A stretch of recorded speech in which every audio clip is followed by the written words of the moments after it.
नेपालको राष्ट्रिय गान।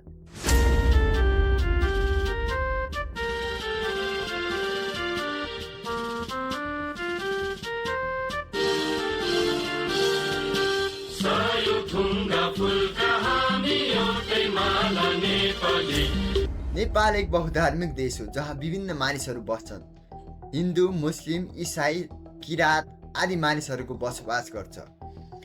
भर्खरै मात्र भइरहेको सर्लाही जिल्लामा लाउड स्पिकरको कारणले गर्दा हिन्दू र मुस्लिम समुदाय बीचमा भएको विवादले गर्दा नेपाल आज तनावग्रस्त बनेको छ। एउटा सामान्य घटनाबाट उत्पादन भएको त्यो विवादका कारणले गर्दा हालसम्म हेर्ने हो भने 3 जनाको समेत मृत्यु भइसकेको छ र सुनसरी जिल्लामा नेपाल पुलिसले कर्फ्यू समेत लगाइसकेको छ। अर्को सूचना नआउन्जेलसम्मको लागि कर्फ्यू लगाएको थियो। नेपाल बहुधार्मिक देश भनेर चिनिने यो पहिचान अब गुम्दै गएको हामीले देख्न सक्छौँ।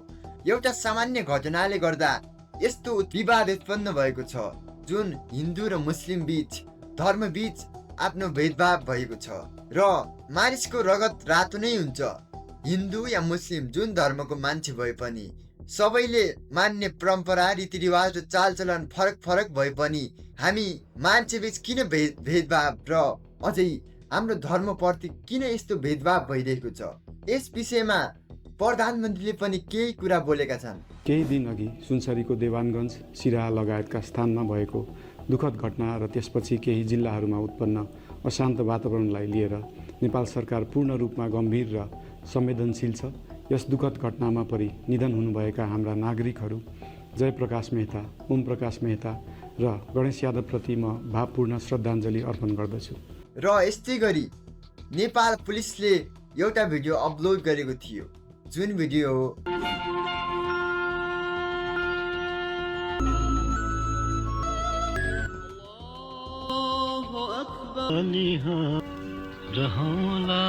फेरि पनि यस्तो किन विवाद भइरहेको छ नेपालमा।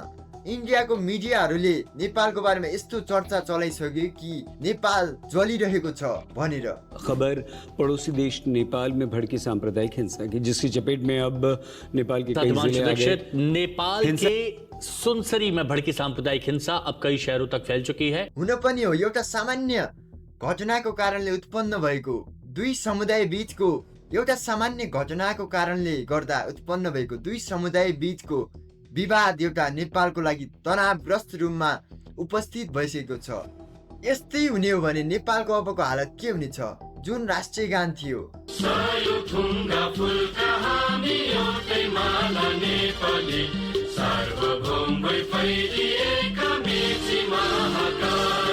हामी एउटै नेपाली हौँ। विभिन्न मानिसहरूको बसोबास हुन्छ, विभिन्न धर्म र जातिहरू मनाइन्छ।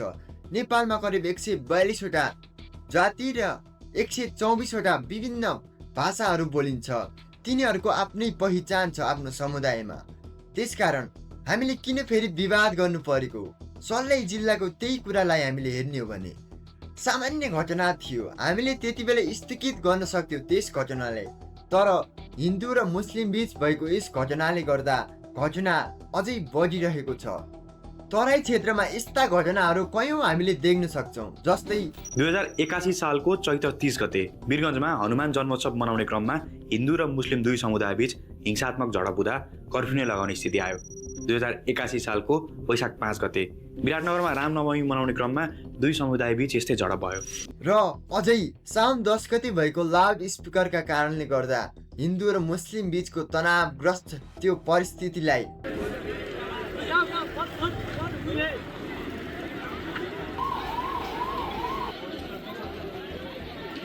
हरेक नागरिकको जिम्मेवारी हो आफ्नो धर्मलाई स्वीकार्नु पर्छ र अर्को धर्मलाई त्यसरी हेला गर्नु हुँदैन। त्यसकारण धर्म समान रूपमा हुन्छ, कसैको ठुलो सानो भन्ने हुँदैन। धर्ममाथि हामीले कुनै विवाद गर्न पाउँदैन। धर्म एउटा यस्तो कुरा हो जसले मानिसको पहिचान दिलाउँछ।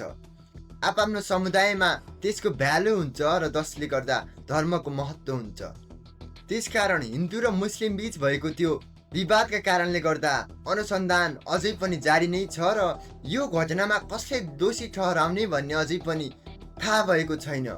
सामाजिक सञ्जालमा घटित अनावश्यक सूचनालाई हामीले विश्वास गर्नु हुँदैन। हजुरहरूलाई को लाग्छ यो घटनाको दोषी को हो? भनेर आफ्नो विचार कमेन्टमा गर्नुहोला र यस्तै भिडियो हेर्नको लागि मिस्टर रिजनलाई सब्स्क्राइब गर्न नबिर्सनुहोला। Thank you for watching.